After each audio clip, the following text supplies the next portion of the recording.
नमस्कार दोस्तों, लाल बत्ती के एक और एपिसोड के अंदर आपका स्वागत है। और आज इस एपिसोड में हम बात करने वाले हैं कि प्रियंका गांधी वाड्रा ने जो है इजराइल के खिलाफ जो है वो मोर्चा खोल दिया है। सोशल मीडिया पे जाती है, एक्स प्लेटफॉर्म पे जाती है, वहां पर जाके वो इजराइल की निंदा करते हुए ट्वीट डालना शुरू कर देती है। वो इस चीज को कंडेम करती है कि किस तरीके से इजराइल ने जो है अल जजीरा का एक रिपोर्टर मार दिया। इसके साथ साथ वो इस चीज को भी इन्फेस करती है कि किस तरीके से इजराइल ने अब तक जो है गाजा के अंदर 60,000 लोगों को मार दिया है, जिसके अंदर 18,000 कुछ बच्चे थे और भारतीय सरकार को इसकी कड़ी निंदा करनी चाहिए। वो इस चीज को बताती है अपने ट्वीट के जरिए।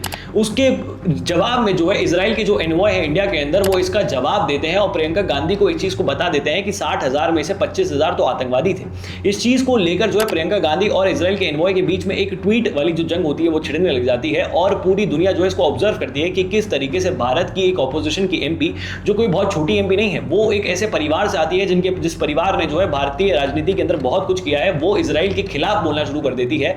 और ये चीज डिटरमाइन हो जाती है कि भारत के अंदर आने वाली जो सरकार होगी, जो अभी करंट प्रेजेंट गवर्नमेंट है, इसके अलावा अगर कोई और गवर्नमेंट बनती है तो वो इजराइल के प्रति अपना जो रुख है, किस तरीके से वो इजराइल के प्रति अपनी जो पॉलिसीज है उनको फ्रेम करना शुरू कर देगी।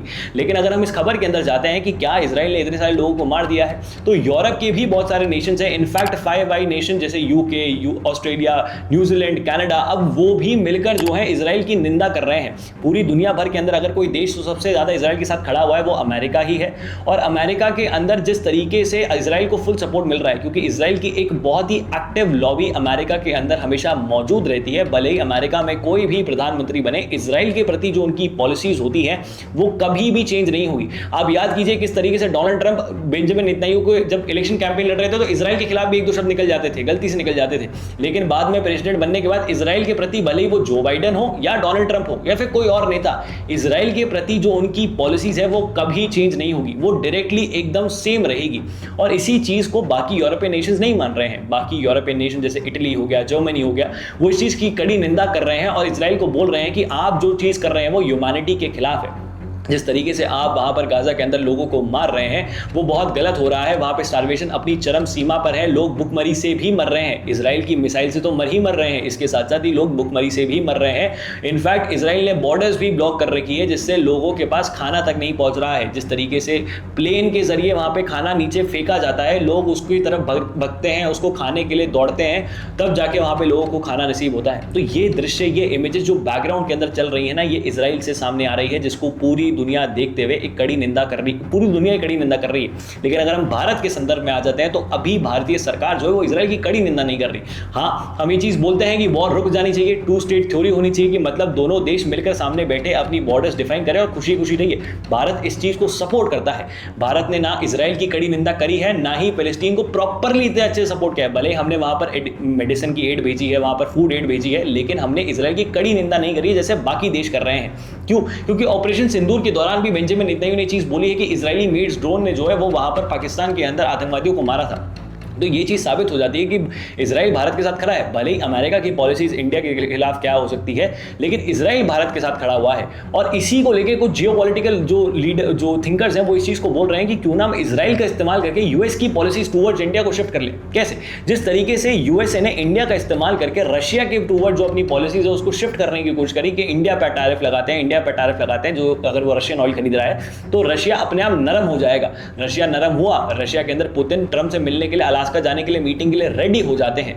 ये इसीलिए होता है, बहुत से लोगों के इसके अंदर बहुत सी थ्योरीज हैं और ये छुपी भी नहीं है कि एकदम से इंडिया पर टैरिफ लगते हैं। अजीत डोभाल जो है पुतिन से मिलने जाते हैं, उसके बाद पुतिन जो है यूएस के एनवॉय से मिलते हैं, उसके बाद पुतिन जो है अग्री कर जाते हैं कि वो डोनाल्ड ट्रंप से मिलने के लिए रेडी हैं अलास्का के अंदर। तो इस चीज को दर्शा देता है कि इंडिया का इस्तेमाल करके ही यूएसए ने रशिया को एक नरम बनाने की कोशिश करी है कि अब आप टेबल पर बैठ के हमसे बात कीजिए, वरना पहले रशिया यूएसए की कुछ नहीं सुन रहा था। उसी चीज का हम इस्तेमाल कर सकते हैं कि अगर हम पैलेस्टाइन को सपोर्ट करना शुरू कर देते हैं तो इजराइल जो है यूएसए को बोलेगा कि आप इंडिया से टैरिफ नीचे करिए, इससे हमारे टैरिफ भी कम हो जाएगा और हमारा जो सपोर्ट है टुवर्ड्स पैलेस्टाइन वो भी इंक्रीज हो जाएगा। इजराइल के टुवर्ड्स हमारा जो सपोर्ट है वो नीचे दिख जाएगा और इजराइल यूएसए को काउंटर करेगा कि अब टैरिफ नीचे करिए, टैरिफ नीचे करिए। लेकिन मुझे ऐसा लगता नहीं कि भारतीय सरकार ये चीज़ करेगी, क्योंकि इजराइल और इंडिया के रिलेशंस इंडिपेंडेंट है। वो किसी और देश के हमारे ऊपर क्या टैरिफ आ रहे हैं या फिर हमारे उससे क्या रिलेशन है इससे डिफाइन आउट नहीं होते हैं। इजराइल हमेशा इतिहास में देख लीजिए, अभी देख लीजिए, हमेशा भारत के साथ खड़ा रहा है। इसके साथ साथ ही ये जो आसिम मुनीर को बुलाया जा रहा है उसका आओ भगत हो रहा है और जो यूएसए के अंदर उसको बोलने का मौका दिया जा रहा है, है जिसमें वो बता रहा है कि वो कितना ज़्यादा अनपढ़ है, वो इस चीज़ को भी दर्शा देता है कि अब इजराइल सुर्खियों में रहने वाला है। क्यों रहने वाला है? क्योंकि इजराइल ईरान की वॉर अब वापस से दूर नहीं है। ये जो सीज फायर ट्रंप बोलते थे ना, क्लेम कर लिया, बहुत से जियोपॉलिटिकल थिंकर्स इस चीज़ को क्लेम कर रहे हैं कि आने वाले कुछ समय के अंदर, इनफैक्ट इस साल के अंत होने से पहले, एक फाइनल वॉर जो है इजराइल और ईरान के बीच में होगी, जिसमें ईरान का बहुत बड़ा लॉस होगा, जिसके अंदर यूएसए की मेन भागीदारी, अगर यूएसए को सबसे ज्यादा सपोर्ट अगर कोई देगा तो वो पाकिस्तान ही देगा। और जिस तरीके से पाकिस्तान उस चीज का सपोर्ट जो है वो यूएसए को देता है, इसलिए जो है आसिम मुनीर को बुलाया जा रहा है, बिठाया जा रहा है, उसकी इच्छाएं पूरी की जा रही है। और इसलिए आसिम मुनीर जो भी बोल रहा है, ना ही यूएसए उसको कंडेम कर रहा है, और आज जो यूएसए के अंदर प्रेसिडेंट है, जिनको पीस प्राइज चाहिए, नोबेल पीस प्राइज चाहिए, उन्हीं की धरती, उन्हीं के देश में खड़े होकर एक दूसरे देश का चीफ ऑफ आर्मी स्टाफ दूसरे देश को मारने की धमकी दे रहा है, आधी दुनिया को न्यूक्लियर बॉम्ब उड़ाने की धमकी दे रहा है, लेकिन वो कुछ नहीं कर सकते। क्यों? क्योंकि इजराइल को जब ईरान से वॉर लड़ेंगे तो पाकिस्तान की बहुत ज्यादा जरूरत है। ईरान को अगर मारना है तो पाकिस्तान की जरूरत पड़ेगी। जिस तरीके से पाकिस्तानी अपना खून बहाने के लिए हमेशा आगे रहते हैं ना, क्योंकि जो टॉप ऑफिसर्स होते हैं पैसे लेते हैं और अपने लोगों को मारने के लिए भेज देते हैं। जैसे अफगानिस्तान के अंदर जब यूएसएसआर के खिलाफ यूएसए लड़ रहा था तब ये सेम चीज़ हुई, फिर उसके बाद तालिबान के खिलाफ जब यूएसए एक्शन ले रहा था तब सेम चीज़ हुई, अभी ईरान के मामले में भी सेम चीज़ होगी।